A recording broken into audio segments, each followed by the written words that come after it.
966.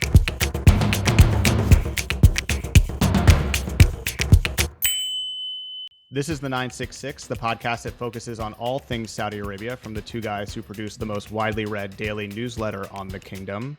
This week we'll be talking about the upcoming Formula One Grand Prix in Jeddah, the puzzle of U.S. Saudi ties, the Tadawul hitting a 15-year high, and the rising cost of solar in Saudi Arabia. But first, before we get into it, if you haven't subscribed yet, you can do that on Apple Podcasts, Spotify, YouTube, and more. Thank you to everybody who has already subscribed. We really appreciate it. We love all the feedback we're getting as well. We just launched a Twitter account at 966 Podcast, so send us a tweet if you want to weigh in, or email us, the 966podcast at gmail.com.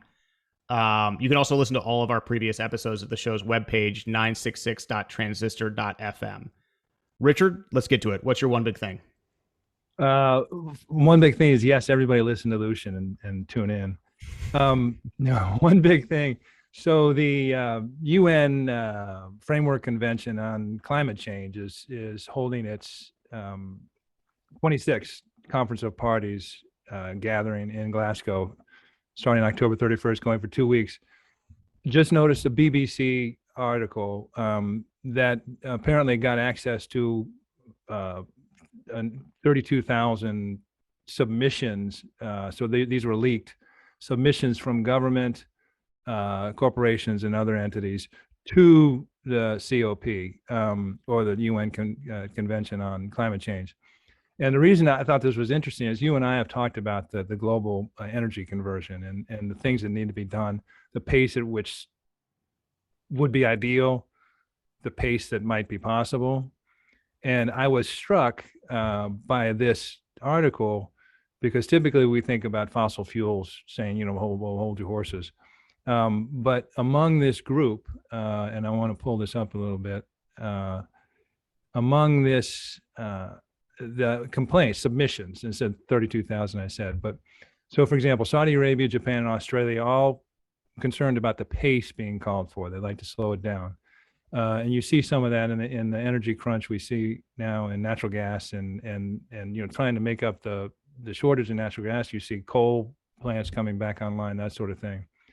Australia, India, it's basically saying coal is going to have to be part of our energy mix for some time to come. We need more time. Saudi, Argentina, Norway, all saying, look, let's make carbon capture and storage an accepted part of all the mitigating measures. And we've mentioned in the past, one of the interesting things coming out of the G20 in Riyadh was the G20 endorsement of a circular carbon economy, which was something that was important to Saudi Arabia. But then we get into even farther afield. Brazil and Argentina questioning findings about the greenhouse emissions from food. Of course, they're huge beef producers. Switzerland questioning whether developing countries need to foot the bill whether developed countries need to foot the bill for developing countries to meet these quotas.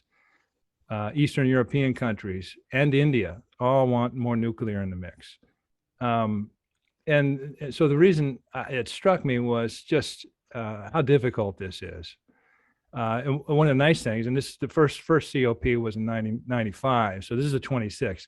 I mean, we're not discussing any longer the fact of climate change or that something needs to be done. So that's progress. They're discussing, how to get there in a reasonable manner that's not massively disruptive and doesn't, completely obliterate developing economies and other economies. So it just struck me as how hard this is going to be. It's really critical that it be done, but it's a really complex proposition.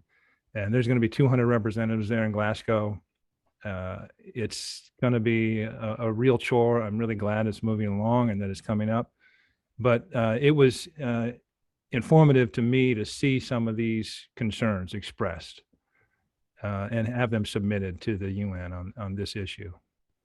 Yeah, the timing is now. And you can find that article on the Saudi U.S. Trade Group website, sustg.com.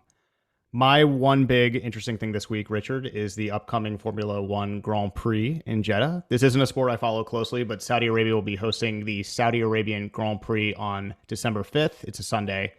A full crowd of spectators will be there.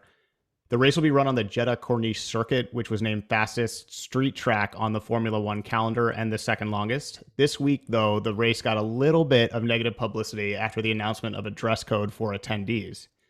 The dress code includes, quote, no excessive makeup, no transparent clothing, no clothing which rests above the knee, no miniskirt, no backless dresses, nothing which shows straps, no tight clothing, and no bikinis. Richard, I think we'd have to change our outfit. Look, to people like you and me who have visited Saudi Arabia many times, this is actually not that shocking. I think it's just interesting because it shows that Saudi Arabia, though it wants to be a tourist destination with big events, is still working on reconciling those goals with a conservative culture at home. To me, Richard, it shows that authorities are still very proactive in managing the social aspect of these big new sports events, which as recently as 5 years ago would be completely unthinkable. Saudi Arabia may want tourism, but it doesn't really want to be Las Vegas. So it's interesting to sort of see this happen. It's the type of thing that people online make fun of, but it shows the reality of a very conservative culture that is changing. Just a really interesting development in advance of the Grand Prix. It is an interesting sort of dose of reality in terms of local politics and local realities. And like you say, they don't want to be Las Vegas. And it made me think, is the F1 fan base, do they dress particularly in revealing fashion? I don't know. They need to rethink their whole wardrobe. They don't have this issue with golf or the Dakar Rally or any number of other things. But it was really interesting to see this. Well, it's the kind of thing that if you're following Saudi Arabia or if you're following the Grand Prix, it's the type of thing that 90 things can happen, and this is the one thing you're focusing on is the dress code, because you think it represents something that it doesn't. Anyway, it's interesting, and that's been causing some waves this week. And also, when you consider that that Grand Prix race is going to be the third in a Gulf Troika, so I think they're coming through Bahrain and then the Emirates. And again, Saudi's reality is different. You're not going to have those guidelines or restrictions in Bahrain or in the Emirates. So again, another dose of what it's like to be in Saudi Arabia. Yeah, and again, don't wear a bikini to a Formula One race. Moving on to topic one, the puzzle of U.S. Saudi ties. Richard, you sent this article over this morning. It's on sustg.com from Jon Alterman from the Center for Strategic and International Studies, CSIS. Reputable DC think tank published a commentary on the puzzle. It begins, by most accounts, the Biden administration is pleased with the results of its policy towards Saudi Arabia. But, Alterman says, the Saudis seem less satisfied.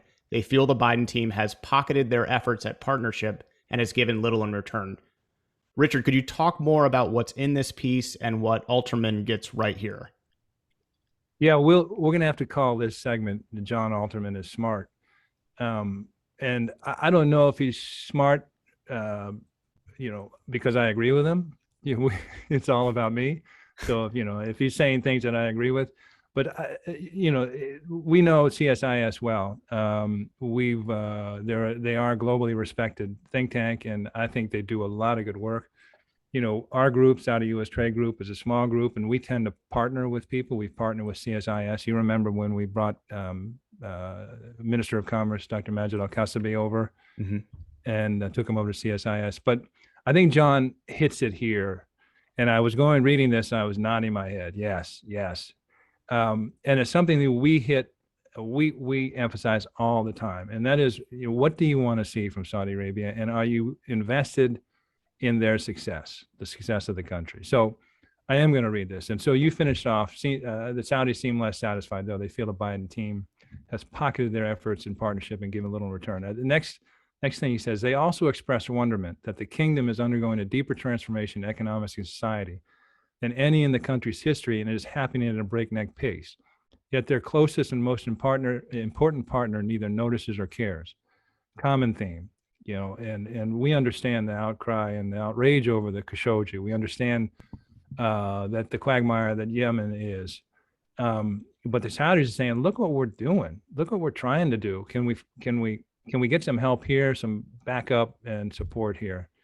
Let me read a couple other passages again, because I think this hits on so many things that we talk about on a regular basis, Lucian.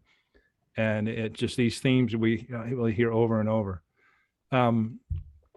the 9/11 attacks shook the bargain. The growing divergence between oil security and energy security makes the future of the relationship even more uncertain. Saudis know this, and the government is vigorously trying to change the kingdom to meet the challenges of the new century. Whether it is going about it the right way and whether it will be successful are two separate questions. What seems beyond doubt is that Saudi Arabia is in transition to something new. Again, referring to a common theme here, we refer to it as experiment, and maybe that's inappropriate, but I call it an experiment because we don't know the outcome, but it's an extraordinary experiment. And to the next thing that John hits, while many Americans profess indifference, the United States does have an interest in facilitating the Middle East transition to more diversified economies. It has an interest too in encouraging its partners to have more open societies that will be resilient in the face of global change. Not all of Saudi Arabia's potential partners have much interest in either. For the Saudis, this will be hard work. It will take decades. The time is now to make it a central part of U.S. strategy toward the region. And he adds, this is important not only because of Saudi Arabia, but also because the Saudis have broad influence throughout the region, throughout the Middle East, deep pockets, and a leadership that is serious about change. But the change underway in Saudi Arabia is about more than the leadership. Saudi youth are energized about redefining their country and its role in the world. So again, you can see me nodding, as I'm going through reading this and going, preach, John, because I think he hits it on the head. And one more thing, and I'll finish with this. 5 years ago, it was common to hear people in Washington say, we have to ensure Mohammed bin Salman succeeds. After the murder of Jamal Khashoggi, the harassment of other critics of the leadership, a ruinous war in Yemen, and a series of other seemingly impetuous moves by the Crown Prince, that sentiment has become rare. But it was always correct to see it as important to U.S. interests that Saudi Arabia succeeds, as well as other countries in the region. So the point being is as the Saudis are concerned about, the U.S. looking elsewhere and getting diverted from its focus on the Middle East. And they're also concerned that with oil independence on the part of the U.S., that some of these ties may be compromised. And what John is saying, what we say repeatedly is that, look, the Saudi Arabia's success is now tied into other things, and the U.S. should be supportive of this. And I should add, the current Minister of Investment, Khalid Al-Faleh, and former head of Aramco, former head of Ministry of Energy head, is in the U.S. right now.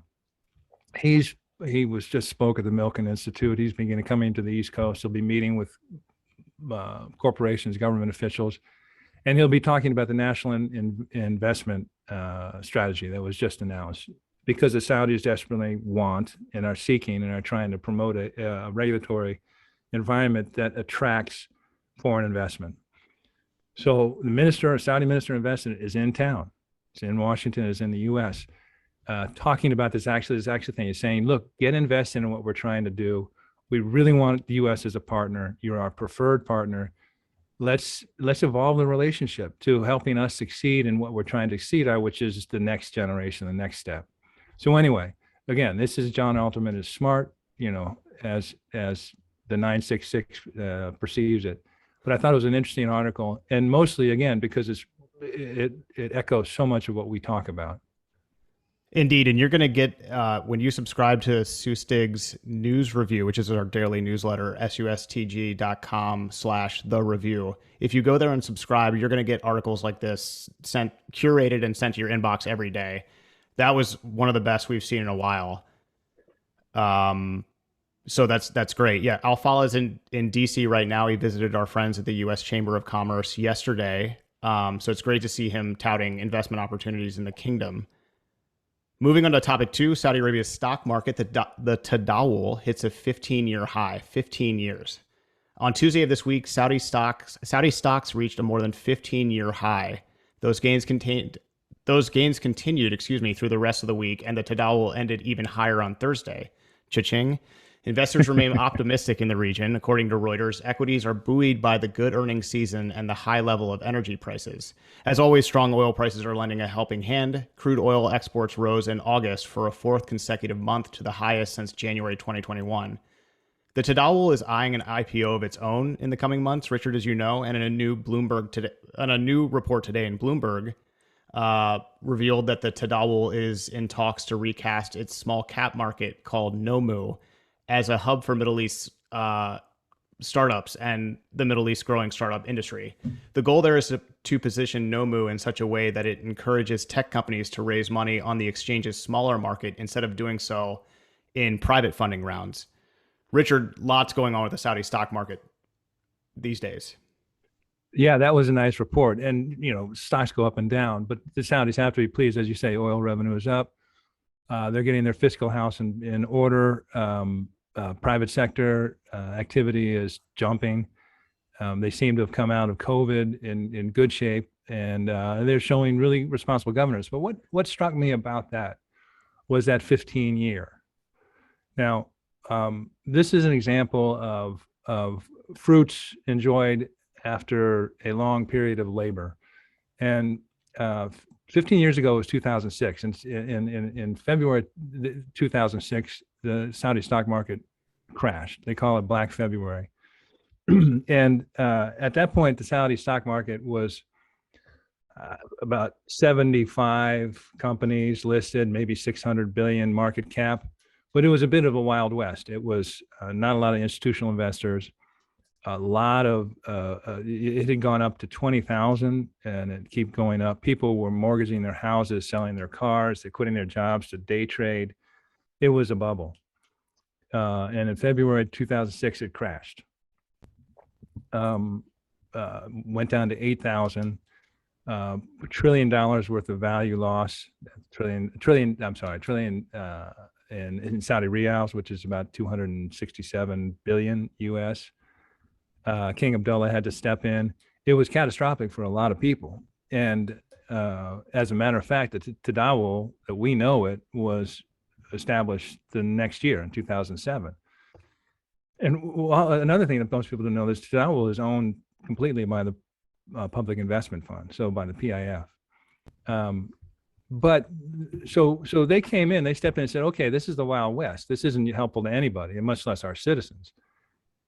We need to get best practices. We need to meet all international regulations and accounting and reporting practices and everything involved in making this a reliable bourse.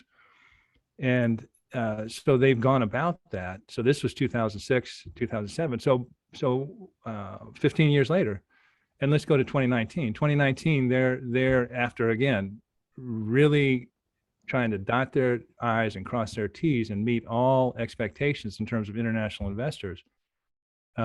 They're accepted into the MSCI Emerging Markets Index, FTSE, Standard & Poor's, same deal.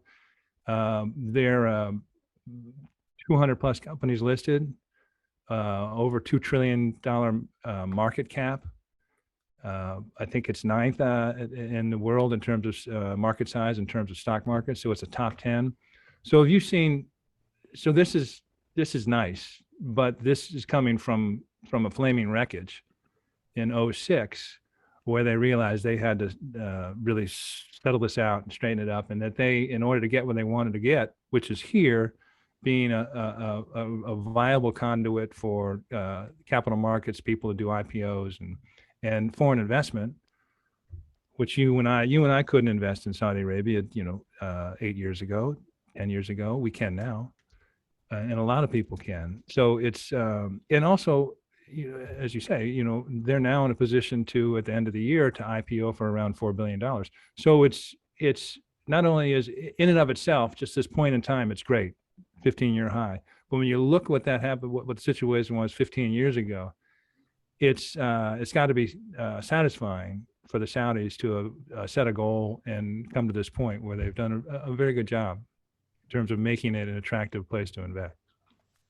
Absolutely. And the TASI is up 38% year to date. So doing very well.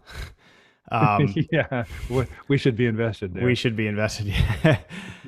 Topic 3, the rising cost of solar in Saudi Arabia. Richard, lots of things cost more today than they did at the start of this year. But according to a report this week in Bloomberg, that's also true for solar panels for Saudi Arabia's renewable projects. The report says that bid prices to develop Saudi Arabia's latest round of solar projects rose substantially from earlier this year. This underscores how soaring panel costs are hitting the renewable energy industry. China's Jinko Solar Holding Company Limited, a mouthful, submitted the lowest shortlisted offer to generate electricity from a 300 megawatt plant, according to a document on the Saudi Ministry of Energy's website. At $1.48 a kilowatt hour, it was around 40% above a contract of $1.04 per kilowatt hour that Saudi Arabia signed early in 2021, saying it was the lowest tariff on record globally. Driving the rise in cost, according to the article, is the cost of polysilicon, a material used in PV solar panels, which has risen to its highest since April 2019, partly due to factory shutdowns in China. Richard, is this a concern for Saudi Arabia's big solar plans? No. I mean, in general, solar energy, the levelized cost of energy for solar power has dropped 80% over the last decade. Actually, even and it dropped even more since 2018. The technology is suppressing the price considerably, and this too will pass. What concerns me, so this is a good thing, and I'm gonna flip here, because typically I'll say Saudi Arabia has these great and grand projections and plans and that sort of thing, and what you need to do is not necessarily hold them to achieving to the letter what they've boasted about or what they've claimed, but the direction in which they're heading. And this is one where I kind of like to see them pick out the pace on renewable energy, especially solar power. These bids amount, there's 4 bids, they amount to 1.2 gigawatts. Right now, Saudi Arabia's renewable power from solar power is about 455 megawatts. It's not even a gigawatt. Well less than 1% of their energy mix.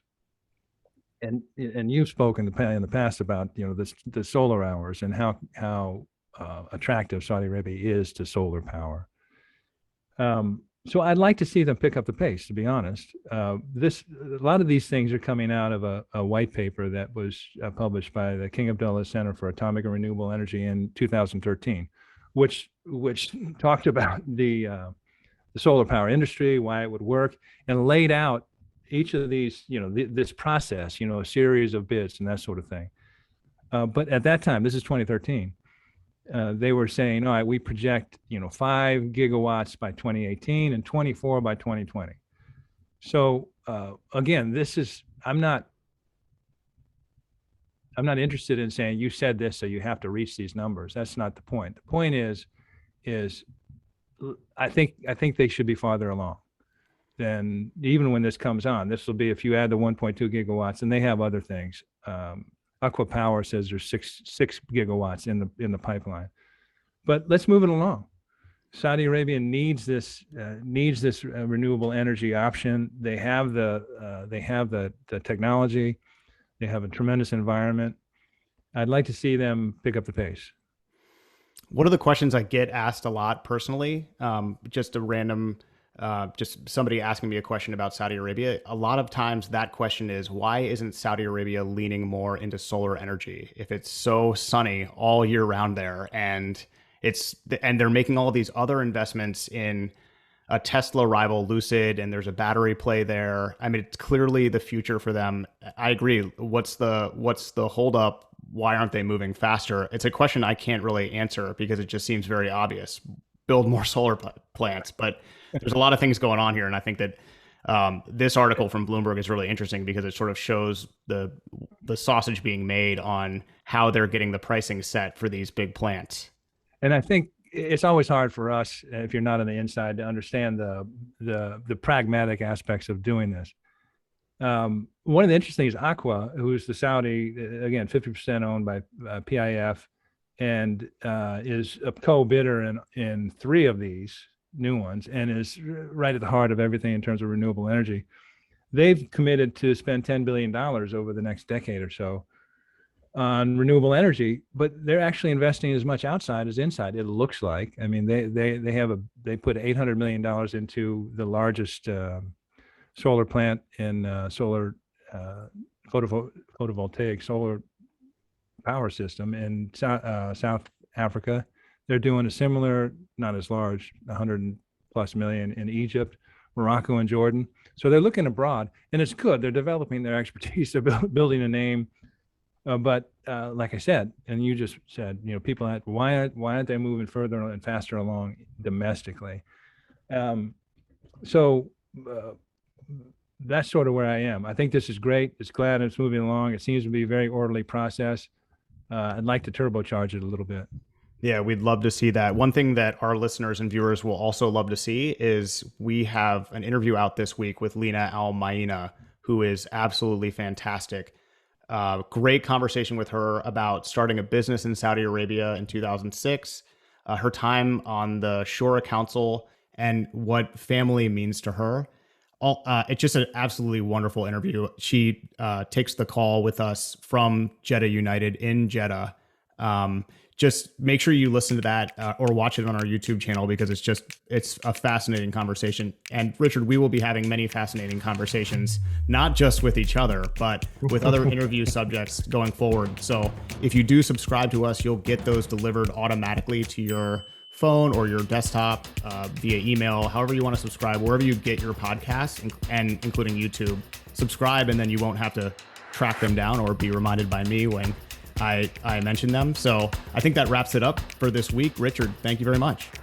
Thank you, Lucian.